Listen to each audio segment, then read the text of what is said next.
మనం గెలిచినప్పుడు చప్పట్లు కొట్టేవాళ్ళు, మనం ఓడిపోయినప్పుడు భుజం తట్టేవాళ్ళు, నలుగురు లేనప్పుడు ఎంత సంపాదించినా ఎంత పోగొట్టుకున్నా తేడా ఏముండదు.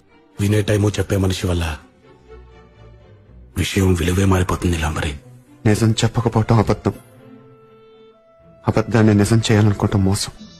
జీవితంలో మనం కోరుకునే ప్రతి సౌకర్యం వెనకాల ఓ మినీ యుద్ధమే ఉంటుంది. యుద్ధంలో గెలవడం అంటారా? శత్రువుని చంపడం కాదు సార్, శత్రువుని ఓడించడం సార్. ఏం చెప్పాను? ఓడించడం. ఓడించడం సార్. ఓడించడమే యుద్ధం యొక్క లక్ష్యం. Okay sir. చంపడం కాదు. యుద్ధం చేసే సత్తా లేనోడికి శాంతడిగే హక్కు లేదు.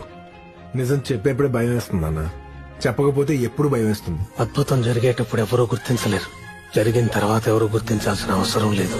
కారణం లేని కోపం, గౌరవం లేని ఇష్టం, బాధ్యత లేని యవ్వనం, జ్ఞాపకం లేని వృద్ధాప్యం అనవసరం. అలాంటి వాడు ఉన్నా ఒకటి లేకపోయినా